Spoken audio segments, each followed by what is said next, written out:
فأعوذ بالله من الشيطان الرجيم بسم الله الرحمن الرحيم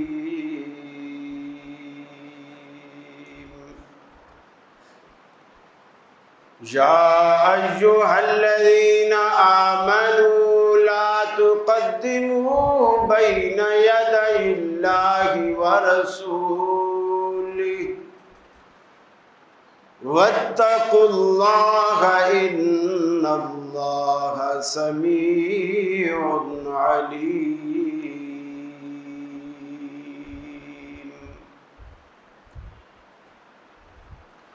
وقال الله تبارك وتعالى ومن يطع الله ورسوله يدخله جنات تجري من تحتها الأنهار خالدين فيها وذلك الفوز العظيم. ومن يعص الله ورسوله ويتعد حدوده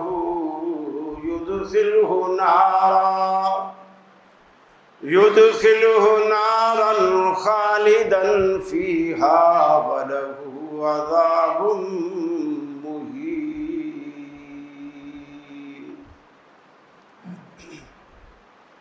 عن عائشة رضي الله تعالى عنها قالت قال رسول الله صلى الله عليه وسلم من أحدث في أمرنا هذا ما ليس منه فهو رد متفق عليه.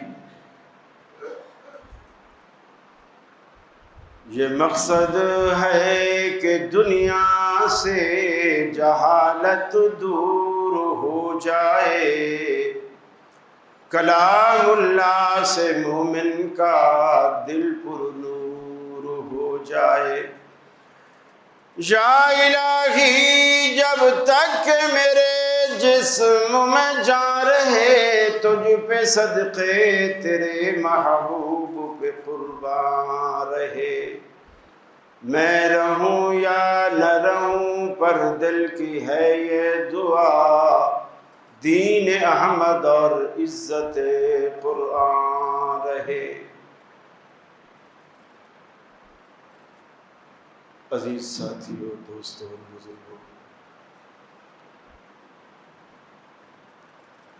دنیا میں ہر کلمہ پڑھنے والا ثواب کمانے کی کوشش کرتا ہے.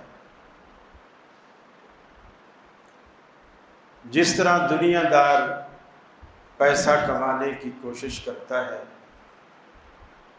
اور وہ اس فکر سے بے نیاز ہوتا ہے کہ آیا میرا یہ طریقہ پیسہ کمانے کا جائز ہے یا ناجائز ہے، بس وہ کماتا.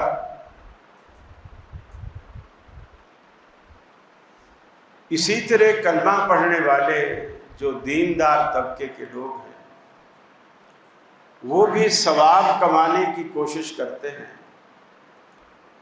لیکن اس فکر سے بے نیاز ہوتے ہیں میرا ثواب کمانے کا یہ طریقہ جائز ہے ناجائز ہے، درست ہے نادرست ہے، شریعت کو پسند ہے یا نہیں ہے، بس ثواب کمانا ہے. جس طرح تجارت کے کچھ اصول ہیں، اسی طرح جنت کمانے کے بھی اللہ نے کچھ اصول رکھے.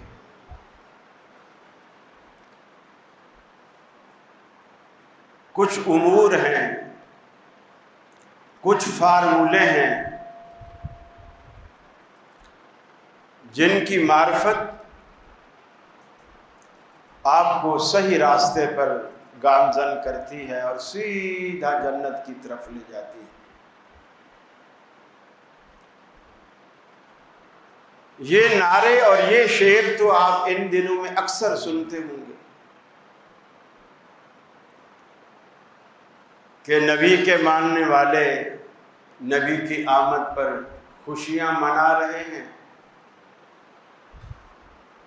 اور ابلیس اس پر جو ہے وہ ناخوش ہے اور ناراضگی کا اظہار کر رہا ہے۔ پھر جو لوگ جھنڈیاں نہیں لگاتے، نعرے نہیں لگاتے، دیگیں نہیں پکاتے، جلوس نہیں نکالتے، وہ کہتے ہیں یہ ابلیس کے ساتھی ہیں، ان کو گویا کوئی خوشی نہیں، ان کو کوئی خوشی نہیں۔ آسان سی بات ہے، اگر آپ یہ اصول سمجھ لیں کہ دین کے اصل بنیادی اصول ہیں کیا، تو یہ گلی محلے میں جو مدرسے کھلے ہوئے نا، ان کے چھوٹے موٹے مولوی آپ کے آگے ٹھہر ہی نہیں سکتے۔ دیکھیے، ہم سے اگر کوئی پوچھے کہ جی عید الفطر میں جانے کا مسنون طریقہ بتائیے، عید الفطر میں جانے کا مسنون طریقہ بتائیں، ہم بولیں گے غسل کرنا، نئے کپڑے میسر ہیں تو نئے کپڑے پہننا، ورنہ کم از کم صاف ستھرے دھلے ہوئے کپڑے تو ہوں، خوشبو لگانا، اور عید الفطر میں کوئی میٹھی چیز عید سے پہلے کھا کر گھر سے جانا، پھر پہلے میدان میں جا کے نماز پڑھنا، خطبہ بعد میں دینا، دعا آخر میں کرنا، اور واپسی پر راستہ بدل کے آنا۔ اور اگر آپ پوچھیں کہ جی عید الاضحیٰ میں جانے کا مسنون طریقہ کیا ہے، آپ بولیں گے سارے طریقے عید الفطر والے ہیں سوائے دو باتوں کے۔ دو باتوں میں فرق ہے۔ عید الفطر میں آپ کچھ میٹھی چیز کھا کے جاتے ہیں، اور عید الاضحیٰ میں آپ بغیر کھائے جاتے ہیں، یعنی خالی پیٹ جاتے ہیں۔ اور سنت یہ ہے کہ واپسی پہ آ کر آپ اپنے قربانی کے گوشت میں سے کچھ کھا لیں۔ اگر قربانی کو بہت زیادہ دیر ہے تو پھر کوئی بھی چیز کھا سکتے ہیں۔ اور واپسی پہ راستہ بدل کر آنا فطر میں بھی سنت ہے اور عید الاضحیٰ میں بھی سنت ہے۔ ہم نے بتا دیا، آپ نے پوچھا، ہم نے بتا دیا۔ اب ان علماء سے پوچھئے،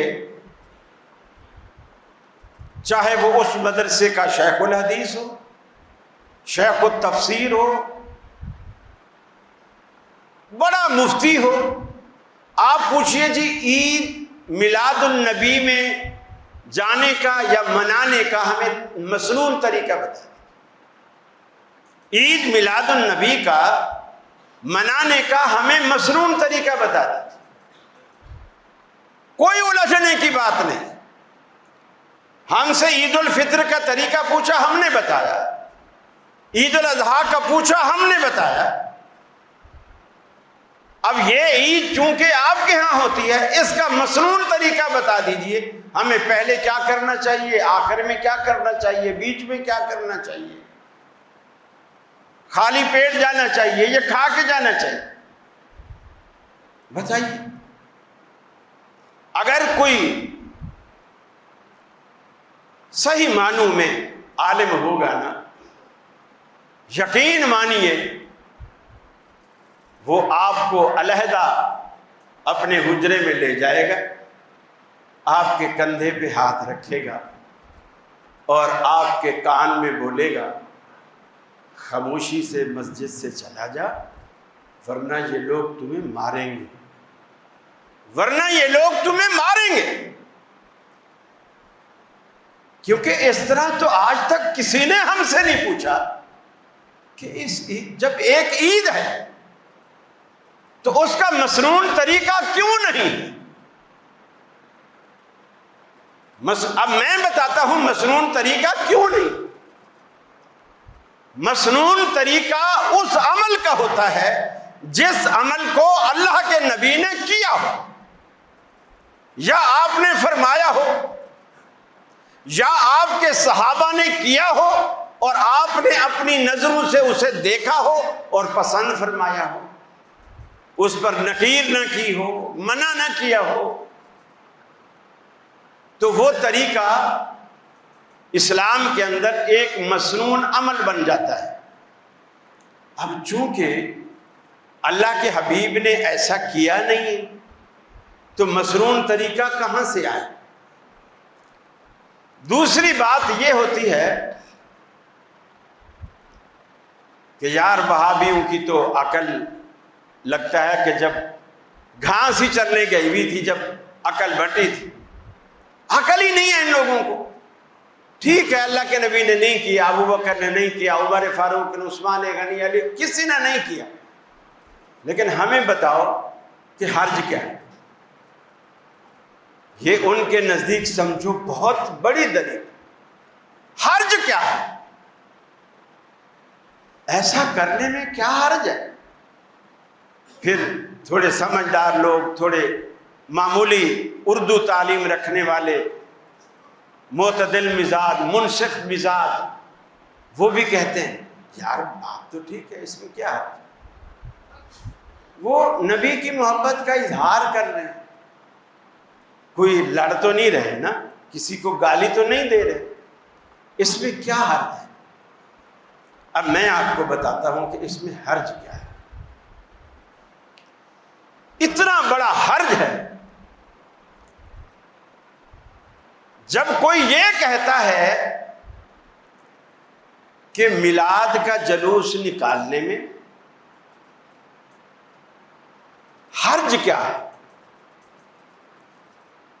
اس میں ایک حرج ہے، اور وہ حرج معمولی نہیں، وہ حرج یہ ہے کہ یہ ثواب کا مجھے ایسا طریقہ پتہ چلا ہے، ثواب والی ایسی بات کا مجھے علم ہوا ہے جس کا پتہ نعوذ باللہ نہ رسول اللہ کو تھا، نہ ابو بکر کو تھا، نہ عمر کو تھا، نہ عثمان غنی کو تھا، نہ علی المرتضیٰ، نہ دیگر صحابہ، یہ پتہ ہی مجھے چلا ہے۔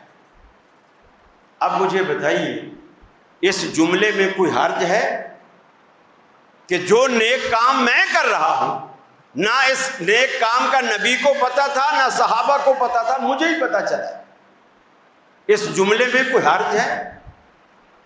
دین کا تو بیڑا غرق ہو کے رہ جاتا ہے، بچتا ہی کچھ نہیں۔ جو دین لانے والے ہیں، ہم تک پہنچانے والے ہیں، آپ نے اپنے دماغ میں شیطان کے مشورے سے یہ بات بٹھا دی کہ ان کو تو پتہ ہی کچھ نہیں تھا، ان کو تو پتہ ہی کچھ نہیں تھا، یہ تو سارا کچھ پتہ ہی ہمیں چلا ہے، ان کو معلوم ہی کچھ نہیں تھا۔ دوسری بات، تیسری بات ہم سے یہ کہی جاتی ہے، میاں حدیث میں کہیں منع ہے، کہیں منع ہے؟ اگر منع ہے تو دکھاؤ، کہاں منع ہے کہ 12 ربیع الاول کو سڑکوں پہ نہ نکلو، جلوس نہ نکالو؟ کہیں منع ہے؟ منع نہیں ہے۔ اب ایک اصول بنیادی طور پر اپنے دل و دماغ میں بٹھا دیجیے، شریعت کا اصول یہ ہے،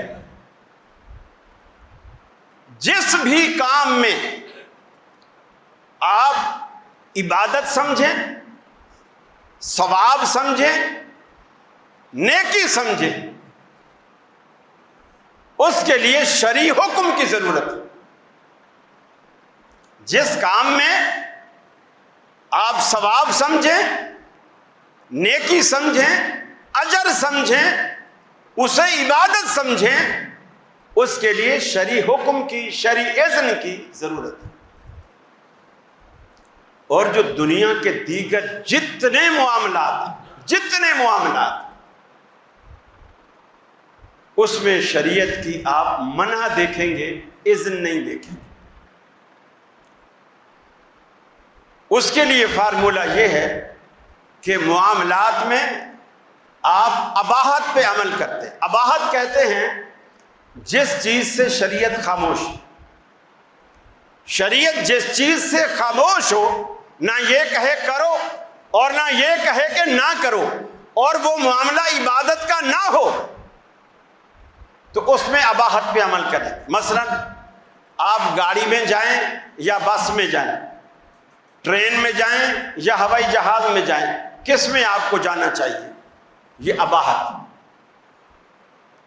شریعت نے نہ جہاز میں جانے سے منع کیا، نہ کار میں، نہ بس میں، نہ موٹر سائیکل پہ، نہ پیدل، نہ کھوتا گاڑی پہ۔ شریعت نے آپ کو کوئی منع نہیں کیا، یہ اباحت ہے، آپ کو اجازت ہے، جس چیز کی جیب اجازت دیتی ہے آپ ایسا چڑھ بیٹھے، ایسا کر۔ لیکن میلاد کا جلوس ہو یا دوسرا کوئی جلوس ہو، کیا اس کو ثواب کی نیت سے نہیں کیا جاتا؟ اس کو ایسے کیا جاتا ہے اباحتاً، یا عبادت سمجھ کے کیا جاتا ہے؟ عبادت سمجھ کے کیا جاتا ہے، ثواب سمجھ کے کیا جاتا ہے۔ اب اس میں ہم منع نہیں دیکھیں گے، حکم دیکھیں گے۔ میں نے چشمہ لگایا، میں نے واسکٹ پہنی، میں اس طرح خطبہ دے رہا ہوں، کوئی مجھ سے نہیں پوچھ سکتا کہ اللہ کے رسول نے واسکٹ پہن کے خطبہ دیا تھا، چشمہ لگا کے خطبہ دیا تھا، یہ نہیں پوچھ سکتا۔ کیوں؟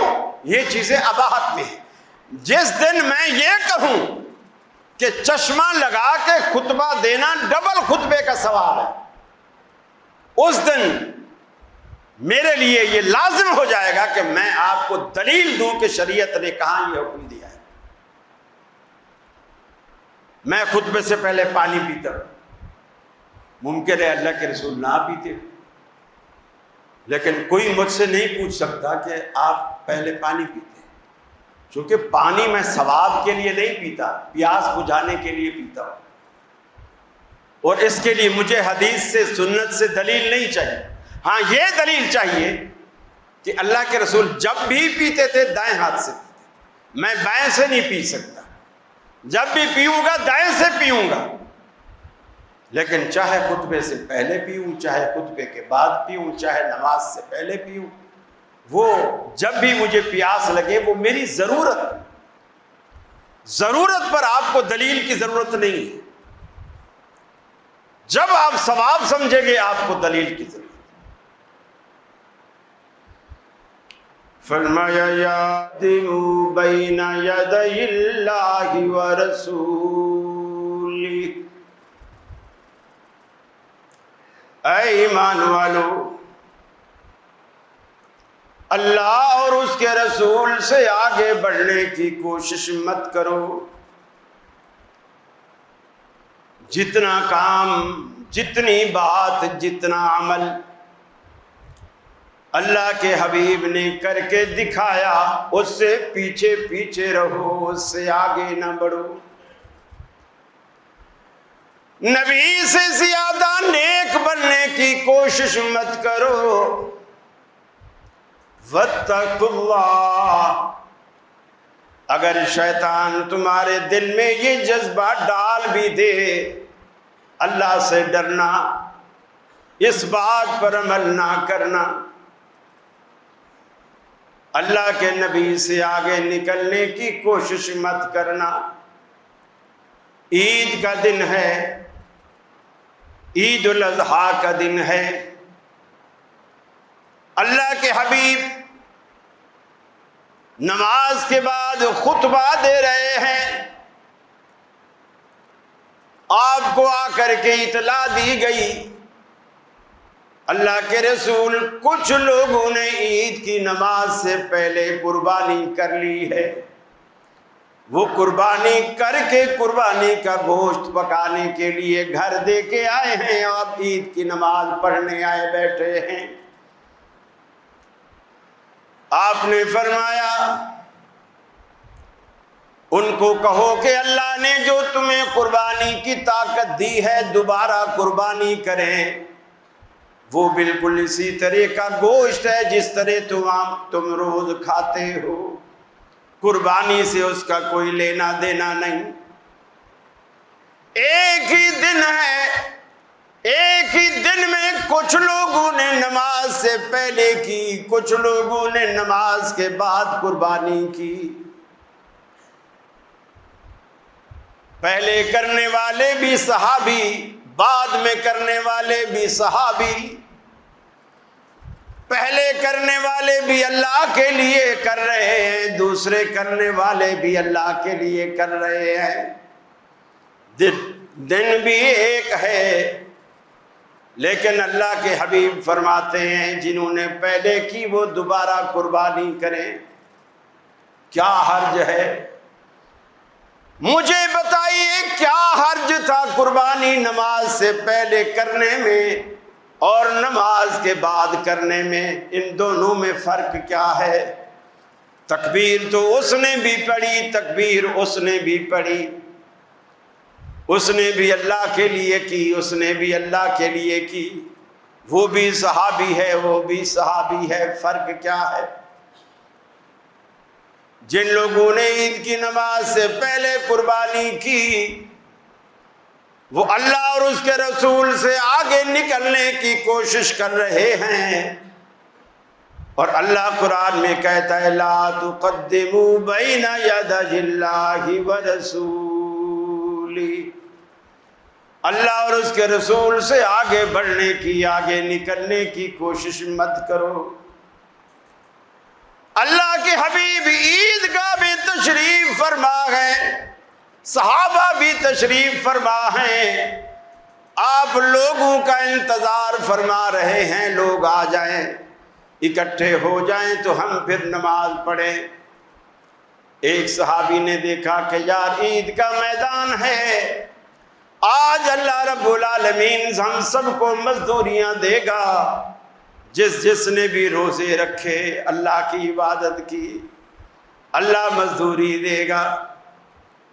اس کے دل میں آیا میں وضو سے بھی ہوں، صفیں بھی بچھی ہیں، قبلہ رخ بھی بیٹھے ہیں، ٹائم بھی ہے، کھڑا ہوا اللہ اکبر کر کے عید کی نماز سے پہلے نفل کی نیت باندھ لی۔ سیدنا علی المرتضی رضی اللہ تعالی عنہ کھڑے ہوتے ہیں، اس کو جا کے جھنجھوڑتے ہیں، نماز تڑوا دیتے ہیں۔ آپ کہیں گے کتنی بری بات ہے، وہ اللہ کے لیے نماز پڑھ رہا ہے، علی المرتضی نے جھنجھوڑ کے اس کی نماز تڑوا دی، کتنی بری بات۔ آخر اس میں حرج ہی کیا ہے؟ جو لوگ دین کو سمجھتے تھے وہ یہ بھی سمجھتے تھے کہ اس میں حرج کیا ہے۔ حرج والی بات کیا تھی؟ اللہ کے نبی جب عید کے میدان میں داخل ہوتے، آپ سب سے پہلا کام عید کی 2 رکعتیں پڑھاتے، اس سے پہلے کوئی نفل نہ پڑھتے، کوئی اذان نہ دیتے، کوئی تکبیر نہیں کہتے، کوئی نعتیں نہ کہتے، حتیٰ کہ کوئی خطبہ بھی آپ عید کی نماز سے پہلے نہ دیتے، خاموشی سے بیٹھے، اور صحابہ بھی تکبیرات دل میں پڑھتے رہتے۔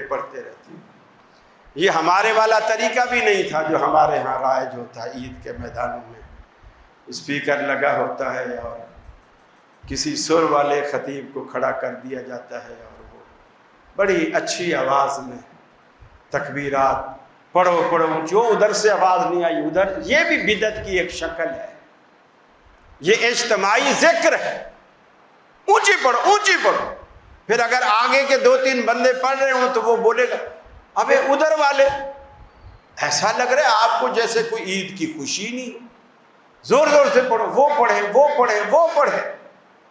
اللہ کے نبی نے کبھی کسی ابو بکر عمر فاروق کو نہیں کھڑا کیا کہ لوگوں کو تکبیریں کہلواؤ۔ اللہ کے بندو، جب آپ دوسروں سے حدیثیں مانگتے ہو، دلیل مانگتے ہو، آپ سے بھی تو کوئی پوچھ سکتا ہے نا، آپ کے پاس اس کی کیا دلیل؟ آپ سے بھی تو کوئی پوچھ سکتا۔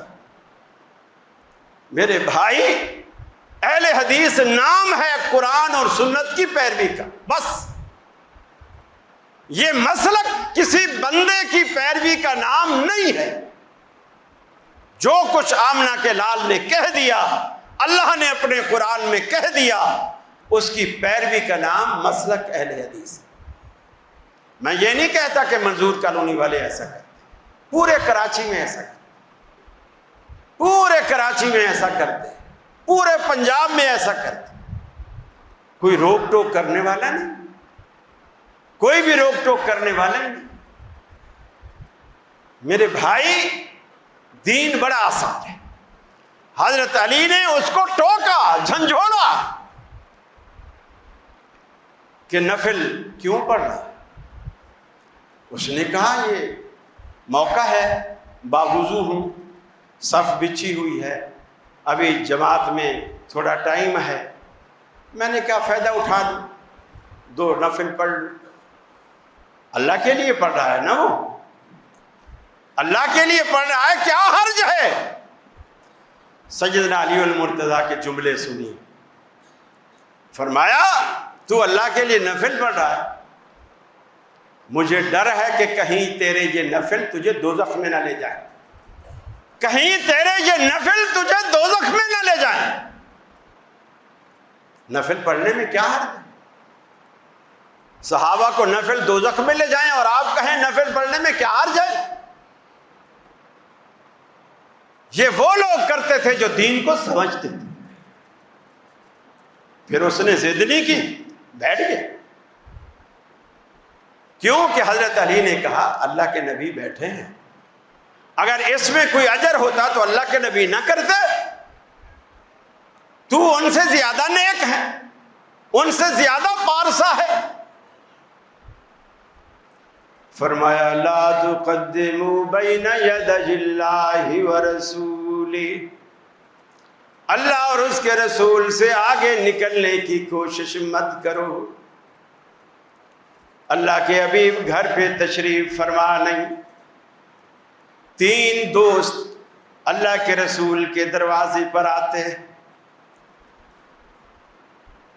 آپ کی نماز کے بارے میں، نفل کے بارے میں اماں عائشہ سے سوال کیا، آپ نے بتایا، روزے سے متعلق سوال کیا، آپ نے بتایا۔ انہوں نے کھڑے کھڑے دل میں سوچا یار ہم تو کچھ بھی نہیں کرتے۔ تینوں نے کھڑے کھڑے ایک عہد کیا۔ ایک نے کہا کہ میں ساری زندگی شادی نہیں کروں گا، کیونکہ بیوی بچوں کے جھنجٹ میں انسان مسجد سے اللہ کی یاد سے غافل ہو جاتا ہے، کمائی میں ہیرا پھیری میں لگ جاتا ہے، میں شادی ہی نہیں کروں گا۔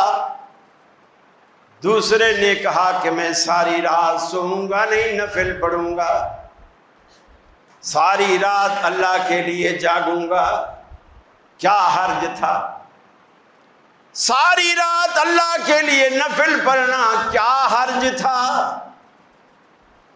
شادی نہ کرنا اور وہ وقت بچا کر اللہ کو دینا کیا حرج تھا؟ تیسرے نے کہا کہ میں ہمیشہ روزے رکھوں گا، کبھی ناغہ نہیں کروں گا، اللہ کے لیے بھوکا پیاسا رہنا، روزہ رکھنا کیا حرج تھا؟ تینوں عہد و پیمان کر کے مسجد نبوی میں چلے گئے۔ تھوڑی دیر بعد اللہ کے رسول گھر میں آئے۔ اماں عائشہ نے عرض کی اللہ کے رسول 3 بندے آپ کے عمل سے متعلق مجھ سے پوچھنے لگے، میں نے بتایا۔ تینوں نے کھڑے کھڑے آپس میں عہد و پیمان کیے۔ ایک نے کہا میں شادی نہیں کروں گا، ایک نے کہا میں ساری رات سوؤں گا نہیں، نفل پڑھوں گا، ایک نے کہا میں روزہ ترک نہیں کروں گا، ہمیشہ روزے رکھوں گا۔ آپ غصے میں گھر سے نکلے، مسجد نبوی کی طرف گئے، تینوں وہاں موجود ہیں۔ آپ نے فرمایا قلتم کذا و کذا، ارے ایسا ایسا تم نے کیا عہد و پیمان کیا ہے؟ سب نے کہا اللہ کے رسول بالکل ہم نے ایسا کیا ہے، مگر ہمارا مقصد تو نیک ہے۔ آج دنیا میں کتنے لوگ ایسا کہتے ہیں ہمارا مقصد تو نیک، میت کی چارپائی اٹھائیں گے، پڑھو کلمہ شہادت، مقصد نیک ہے۔ 40 قدم پہ جا کر چارپائی کو رکھ کر پھر دعائے بخشش کرو، مقصد نیک ہے۔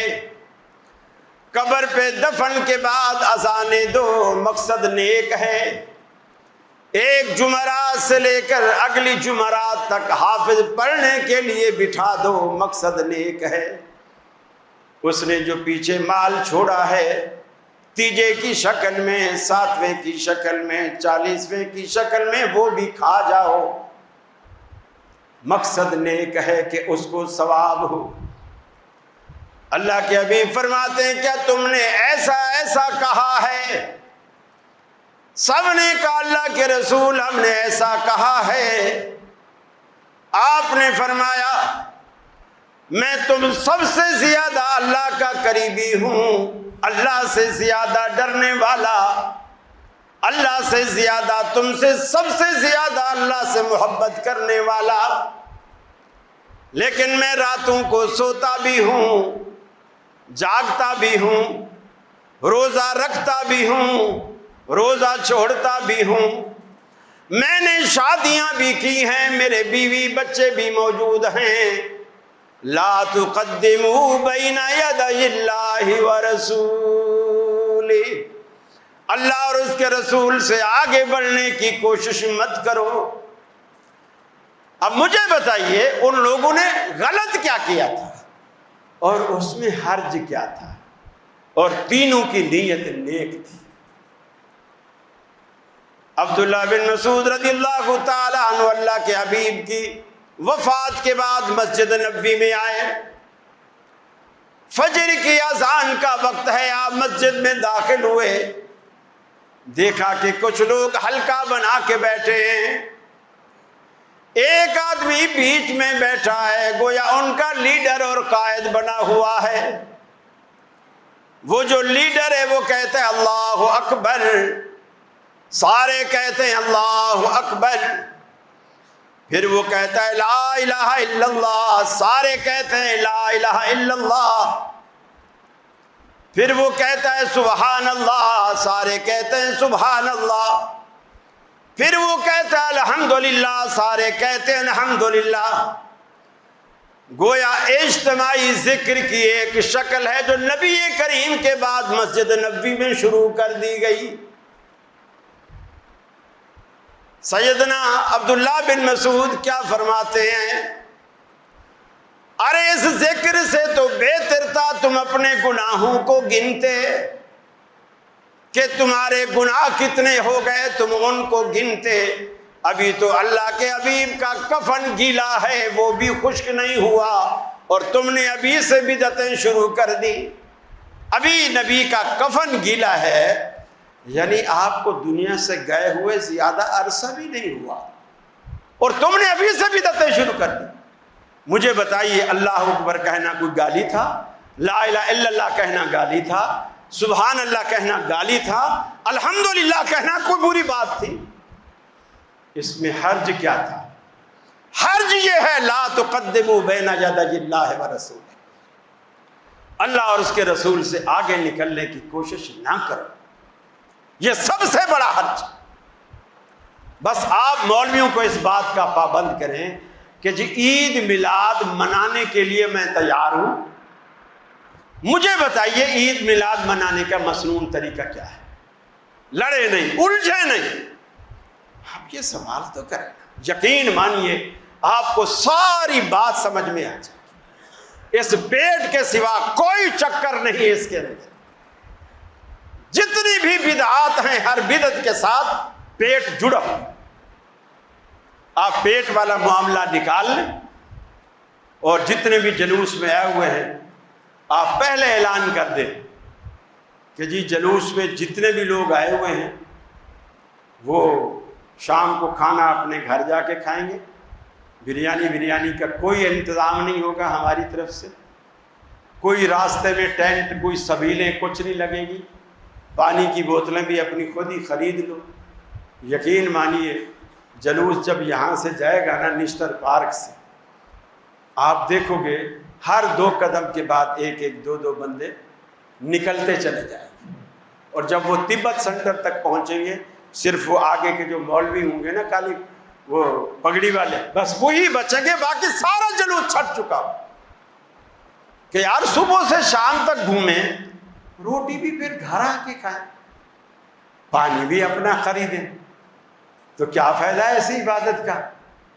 کیا کرنا ہم نے، کیا لینا ہے یہ سب کچھ کر کے؟ آپ جب تک کھانا اس کے ساتھ جوڑے ہوئے ہیں یہ بدعت عروج پر رہے، اور ہر سال نئی شکل میں نئے رنگ میں آتی، اور جھوٹ کی انتہا دیکھو۔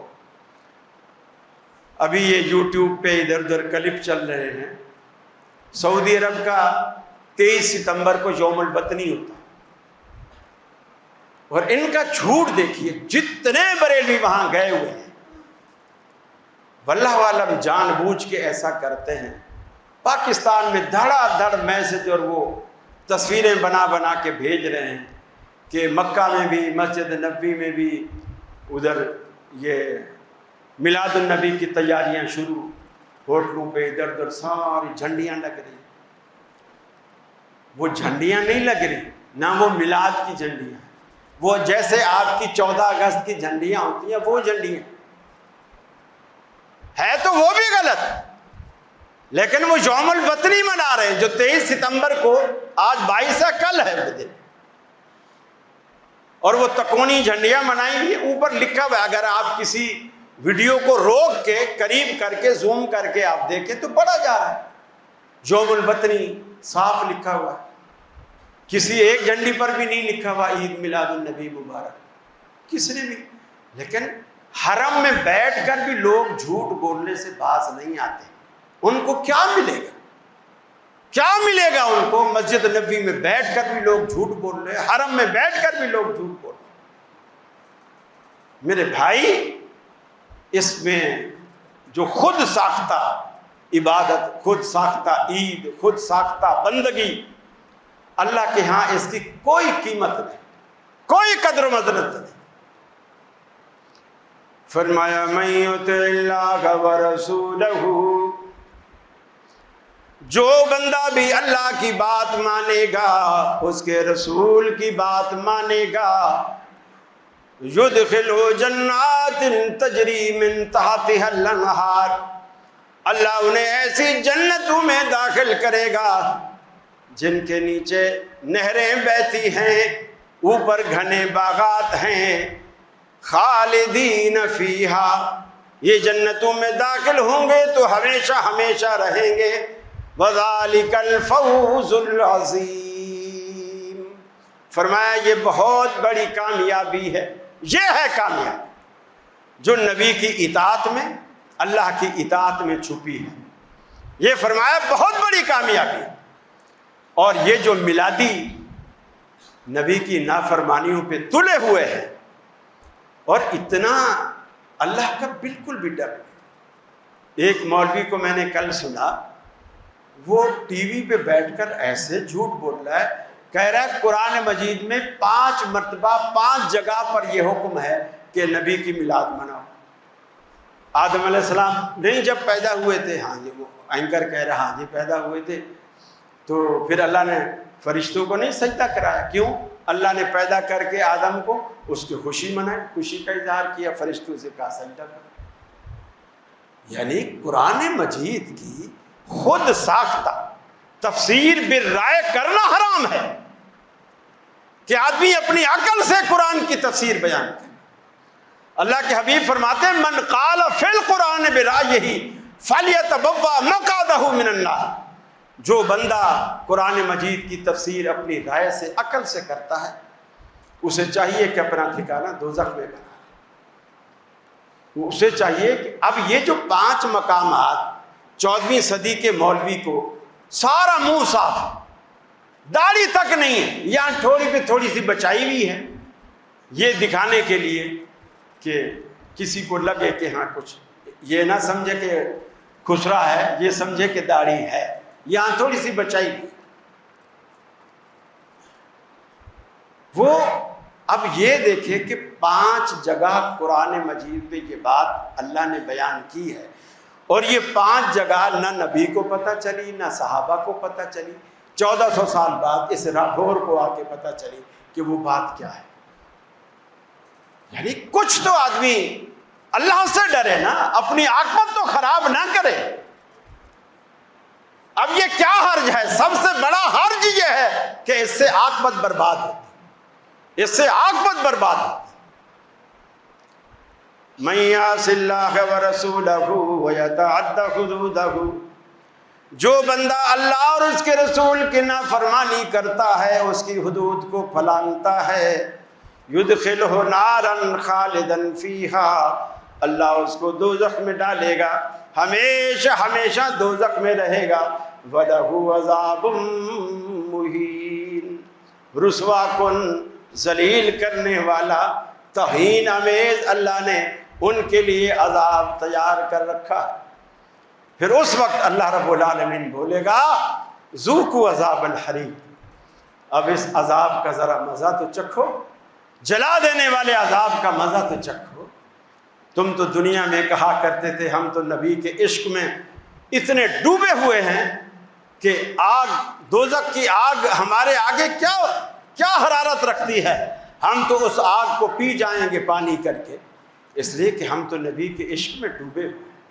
اس وقت اگر اللہ کہہ دے اچھا ذرا اس آگ کو پانی کر کے پیو تو صحیح، تم تو پوری آگ کو پانی کر کے پینے والے ہو، ایک گلاس تو پیو۔ فرمایا جب وہ ایک گلاس ان کے چہرے کے قریب آئے گا، یشوی الوجوہ، ان کے چہرے بھن کر کباب بن جائے گا، اور وہ پیئیں گے نہیں، اللہ کے فرشتے چھوڑیں گے نہیں، پیئیں گے نہیں، اللہ کے فرشتے اس کے سر پہ انڈیلتے ہیں۔ ثم صبوا فوق راسہ من الحمیم یصہر بہ ما فی بطونہم والجلود، فرشتے سر پہ ڈالیں گے، وہ گلاس کھولتا ہوا دماغ کو پگھلاتا ہوا، گلے کو چیرتا ہوا، انتڑیوں کو پھاڑتا ہوا باہر نکلے گا، اور اوپر سے جو گرے گا تو والجلود، چمڑی ادھیڑ کے رکھ دے گا۔ بدلناہم جلودا غیرہا لیذوقوا العذاب، ایک چمڑی جلے گی ہم دوسری چڑھائیں گے، وہ جلے گی تیسری چڑھائیں گے، تاکہ ان کو عذاب کا مزہ اسی طرح آتا رہے۔ اللہ سے دعا ہے اللہ رب العالمین ہمیں نبی کا پکا شیدائی بنائے، آپ کی سنتوں سے محبت کرنے والا بنائے، صحابہ کے طریقے پر چلائے، اور اس قسم کی خرافات اور بدعات سے ہمیں محفوظ رکھے۔ وآخر دعوانا ان الحمد للہ۔